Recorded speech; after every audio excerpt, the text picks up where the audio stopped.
inflation system down to sand. Welcome to Light Bar's 6x6 Recovery Adventures. Hit that subscribe. So problems I'm having right now is I had the pump tuned, and I had to adjust the idle down. It's idling about 800 right now. Should be idling around 6, so I have to fix that. Other issues is the auto inflation system starts blinking. So problems I've had, one was, I don't know why, I came out one time and this tire was flat. Don't know why. I checked it for a hole, can't find a hole, and trying to dunk this in water was less than fun, but it was flat. So what I ended up doing is I pressed the emergency run, filled it up, so I press highway and emergency run and it fills fine, so no issues. On this one, you have the bar here. These hold this in place. This one is not drilled, so I got to take this off, drill them so this holds in place. These turn into bench seats and can be mounted on the roof. They're kind of heavy and it's a little precarious. Otherwise, I have the tailgate that comes down normally. I have the winch, and I got a plate that I want to put here and then put something there so I can winch out of the bed. I got a little bit of damage here. That was when I had the pole here up too high and it was hitting the bed when we were driving. So other than that, I'm really pleased with the truck. We had some pumps. So yeah, as you can see, there's these little clips here that hold it in place, and that goes in here and holds this. So you can fold this down and not have it fall on the ground. And this one didn't work, but I drilled it, and I'm still trying to find these to bolt these in place. So then that will keep this in place when I fold the bed down, which I've done a couple times. This does not fold down, and they have little things that go up here like a gate, but because I have the ladder up there, it doesn't fit. And so I have a 10-foot bed, which is unique to this truck. Another issue is the tires come up and rub here. As you can see, it takes huge chunks out of the tire, so I may have to eliminate that bar or cut it away, and I haven't figured it out yet because they have a nice little space to store stuff under here, like the tow bar, that I haven't got yet. I'm waiting for those military guys to get it. As you can see, you have the bolts here. So yeah, it's a work in progress. I also have this massive room under here where I can store stuff all the way underneath. I just haven't done it yet. And no, I have not figured out what that popping sound was.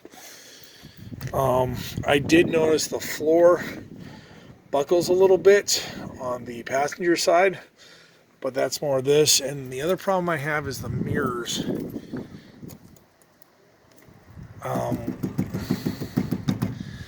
So I want to put a reinforcement brace in there with the hinges. I think this is steel because the magnet sticks to it, but I want to put like a brace in here between the windows to give this some more lateral support. The back one and this is solid, but this is just, you know, it's just a piece of steel. See the door? So that's the walkthrough. Hope you enjoyed it, and we'll go from there. 91, you know, Light Bar 91. I've had it for a while. Got a couple chips, but that's why I do it. That's supposed to be your weight limit, but you know, it is what it is. And I've also fixed that.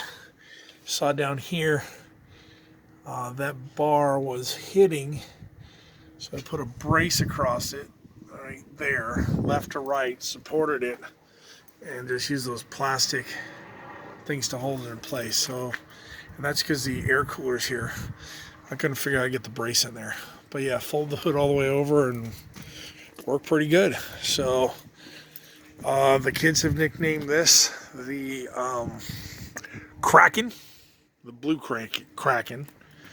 So I was going to call it Jonah Hex. Jonah 6, from DC, but it's not black. So Jonah was always a dark character, hero. So see a couple tree scratches there. So this thing, those bars are ruthless on the trees, man.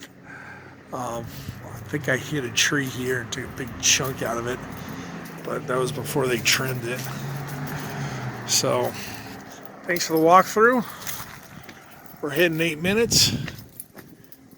Yeah. See that bruise right there? That was done by my truck.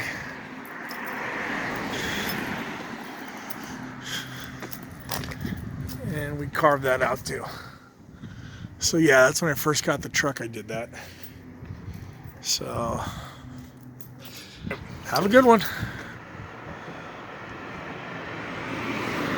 So I asked them to pre-drill the holes and they mounted it. So the first problem I have is, as you can see by the rust, that it is steel, which is great.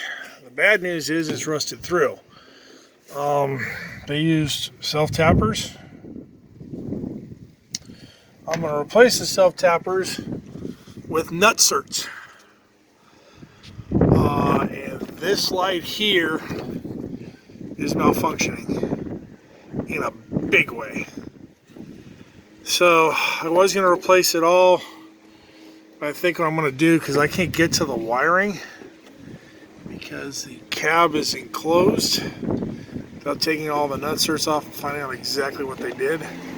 This seems to not want to move anymore, and I don't know how they splice the wires on the inside. So I'll probably cut this, get a new one, and I'll do each one of these wires individually if the wires are sound, or I have more, because I have no way of running it. None whatsoever. So that's kind of a bummer. This is also another problem. I don't know if you can see that.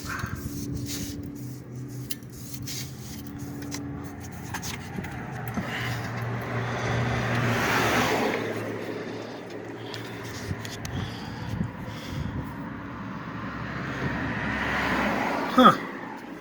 I get my entire toolkit up here. I know, just a bunch of stuff. Yeah, that's a little bit of play. Oh, there's so much play in there.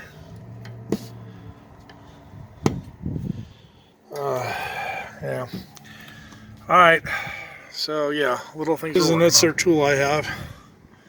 That's a nutsert. We're replacing those stupid screws with regular bolts. So I'll fix this. That should stop the rust issue. As I still said, that top light is blinking blue. I think I'll buy another one, splice it in there, and then turn the other one in and then get another one, because I want to put more of these lights on the truck, because this is only on the cab. Okay, that's the finished product. Nice and secure.